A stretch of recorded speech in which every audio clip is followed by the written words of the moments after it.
Today we are back in the 2026 Honda Passport TrailSport. This is the top trim Elite model, which means it costs just shy of $54,000. The last time we were driving one of these was out in Puerto Rico at the First Drive launch event. I've spent a couple days with this car. Let's talk about what it's been like to live with, and we'll give you guys some driving impressions on our Michigan roads. We've got a few more potholes, more bumps, more familiar environment here back in Michigan. So the first thing you need to know about this Honda Passport TrailSport is that it is enormous inside. There is just so much interior space here. I feel like I can stretch out wonderfully in this car. Compared to something like the 4Runner, there's way more room in the back seat. There's more cargo space. It's just a big vehicle inside. It's a really big two-row SUV. That's probably the biggest win with this Honda Passport, is that it's just nice and spacious. Aside from something that is a three-row SUV like the Pilot, think of this as basically just a Pilot, just a little bit shorter and with only 2 rows. I really like the packaging here. It does a really nice job driving down the road. It's comfortable, it's quiet, it's got lots of physical controls and buttons. It's easy to use and live with. The tech seems to be integrated pretty well. We have nice safety systems, and there's a bunch of drive modes and a little bit of off-road capability here. Let's hop outside, walk around this, and we'll give you some specs and info on this Passport. This has a naturally aspirated 3.5-liter V6. It makes 285 horsepower. That's made into a 10-speed automatic transmission. This will tow 5,000 pounds. It's on a set of General Grabber AT tires. You can see they are chunky. They look good. They've even probably seen a little bit of trail driving with some of that curb rash there. These are 275/60 R18, so a little bit larger of a tire size. There's decent ground clearance here, nothing class leading, about I think 8.5 inches or so. So, it'll get you through some stuff, but ultimately it's not going to be as off-road capable as something with a little bit more ground clearance, like the 4Runner, for example. You get front recovery hooks, lots of orange accents on this. It's a good-looking SUV. I like what Honda did with the styling here. This isn't the most efficient package. It's rated for 18 miles to the gallon in the city, 23 on the highway, but for what it is, I think it's reasonably efficient, especially considering the size, the lift, the all-terrain tires. Let's start in the back here and show you guys what cargo space looks like. Nice low load floor. You've got more space underneath, a compact spare tire. You can put bags and things, and there's also different configurations that you can option with this back area. You could have a cargo cover or a cargo, like the metal piece that separates you from your dog or whatever, and then there's an option for a full-size spare tire right here. There's a lot of configurability that you can do in the back of this Passport if you're camping, if you're adventuring, if you're traveling with your pets, etc. There's a 115-volt, 150-watt outlet back here, and some tie-down points and other things, but ultimately you just have a nice, big, spacious cargo area. Takes regular fuel. Look how much room there is in the back of this Passport. Seats fold pretty much flat. Easy ingress and egress, completely flat floor back here. That's pretty awesome. In this TrailSport Elite, we get rear window shades, Bose audio, heated steering wheel, heated and ventilated seats, nice big touchscreen, Google integration and with that. Armrests, comfortable, lots of soft materials. All the leather, all your touch points are really nice and squishy and soft. Seats are super comfortable. Love the contrast stitching. You get mat pockets behind both seats. Everything is just plush and just nice. This feels higher quality than some of the more luxury-oriented options in this price point from BMW, from Audi. You think of this as a $54,000 Honda, which seems kind of expensive, but honestly, the average transaction price for a new car right now is about 50 grand. And considering what this offers, I wouldn't really want much more car for my family if I were just looking at a 2-row SUV. I think this is a pretty nice option.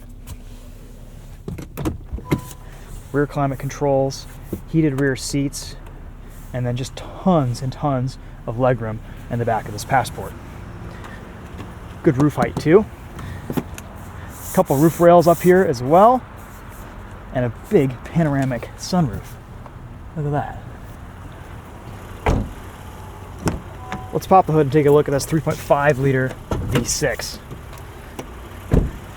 This engine is super quiet. There's decent torque here. The torque figure is about 262 pound-feet. A lot of plastic, nothing really to see much here, but you've got your intake, some routing there with the hood. This is a non-functional hood scoop right here. But it's quiet, it's smooth, reasonably torquey, reasonably efficient for what it is. No hybrid complexity, it's just naturally aspirated and a simple, good sounding V6. A nice powertrain, nice to have this in the Honda Passport still for 2026. Like the Amber DRLs too, those are really neat. All right, the lighting's kind of awkward this morning. Probably not getting the best view of this Passport from outside. So let's hop inside and we'll take this for a drive. Just briefly, let's show you around the interior. We've already gone over this in our previous video, but lots of great storage solutions. You've got these kind of mapping style rubber inserts with everything, so nothing slides around or rattles. Here's your drive mode switch. You've got options between sport, normal, eco, trail, snow, sand, and tow mode.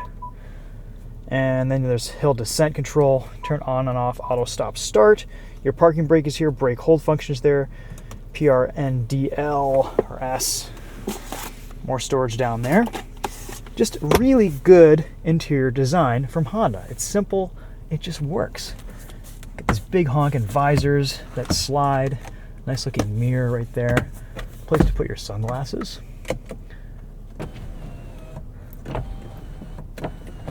Nice sunroof operation too. That's a pretty big sunroof.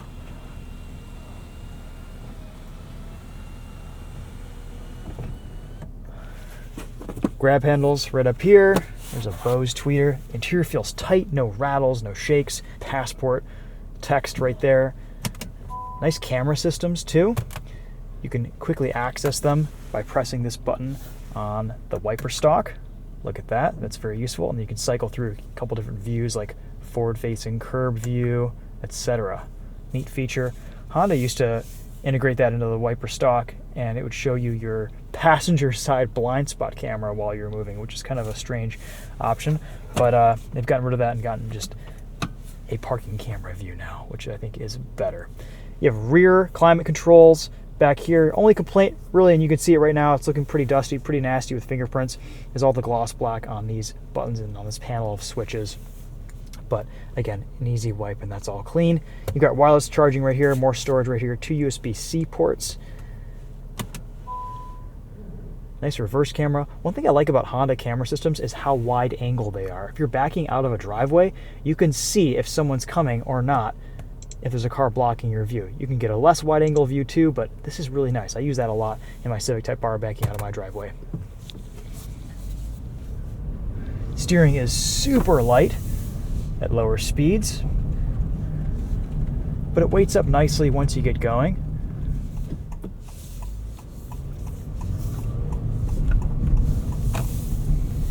This is a really smooth vehicle to drive. It's comfortable, there's minimal NVH over bumps. It's just kind of like driving around a big couch. It handles well still though. It's pretty capable off-road. The IVT M4 all-wheel drive system does torque vectoring. There's some pretty cool powertrain tech to get this through on and off-road environments. At the end of the day, it's just a nice vehicle to drive and live with and use. The powertrain still feels a little bit old school, which I think is charming. If you've had Hondas before with a V6, this feels very similar, very familiar.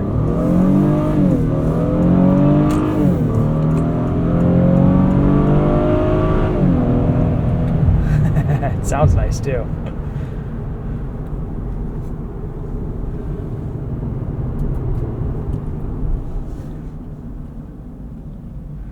There's a little bit more squish from these all-terrain tires. These general grabbers aren't the sharpest tires on the road, but they're not bad considering how aggressive the tread is. Nice, quick, smooth shifts there from the 10-speed automatic. Let's pop this into sport mode. Put the gearbox into sport also.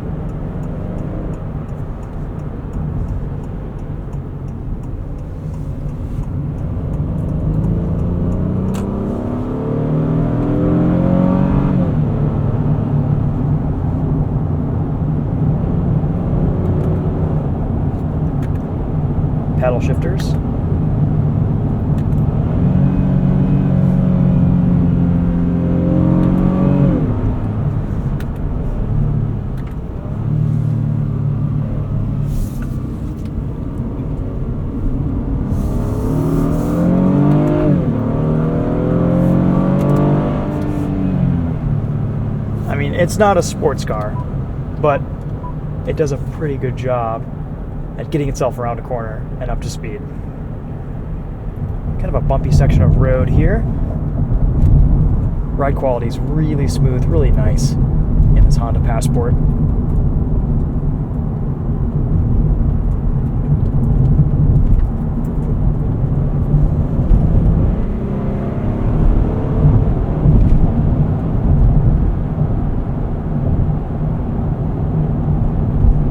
This will give you guys an idea of NVH over bumps.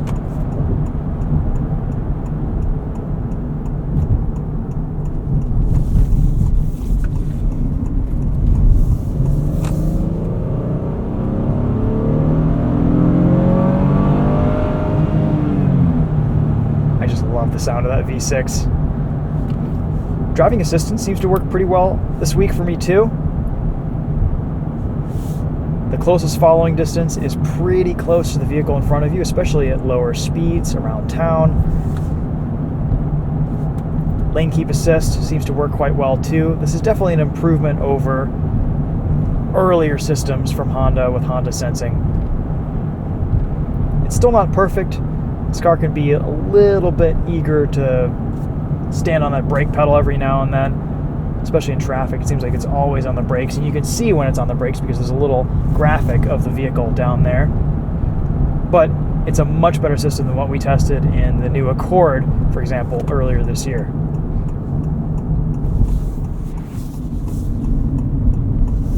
Decent mechanical grip from these general grabbers too.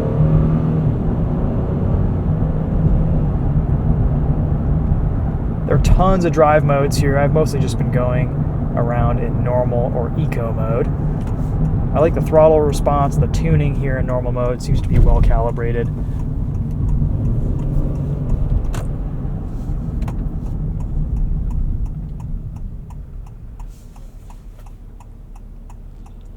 The Bose sound system is decent. We did a sound system test in our initial video. I'll put a link to that in the top comment of this video. Overall, this is just a very recommendable car. I like the way it drives. I like the way it looks. It's a little bit on the expensive side, but I think for what you're getting, it really punches above its weight when you compare it to some of the luxury options. It just kind of does everything you need. Honda could have given this more ground clearance. They could have given it a little bit more of an off-road focus, but then that probably would have sacrificed handling capability, fuel economy, practicality. And there's always that aftermarket support for stuff like that too. Roadworks reported ahead.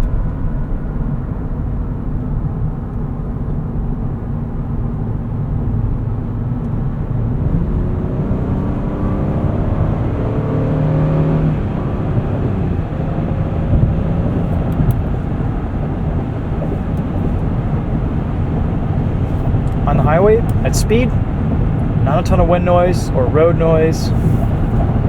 This is a louder section of highway too, and it's staying pretty quiet considering what else we've driven down this recently. We'll have a pavement change up here. You guys can hear the difference briefly.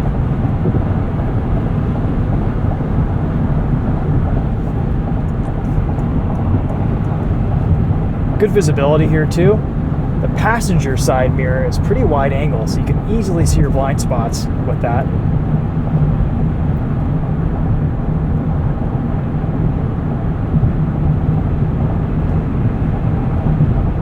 Alright, here's that pavement change. Coming right up. A little bit quieter. And then it gets rough again.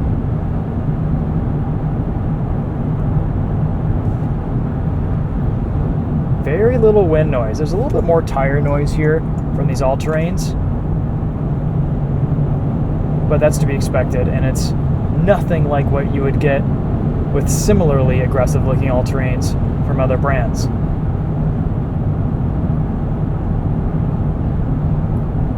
That said, though, it's one of the quieter all-terrains available, and I think it's got a nice balance of tread depth, off-road capability, road noise, and on-road handling.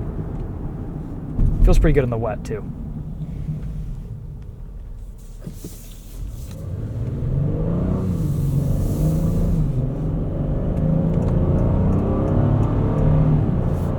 go back into, we'll set our transmission into sport mode.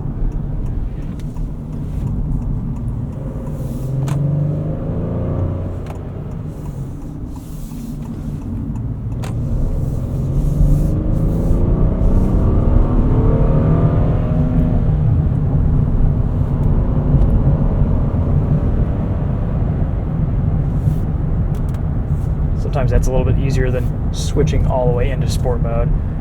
Keeps the revs up a little bit higher. All right, guys, well, there's the Honda Passport TrailSport Elite. No real revelations here compared to our first driving impressions on this. If anything, it's just reinforced what we kind of already said and already knew about the Passport TrailSport from our drive in Puerto Rico.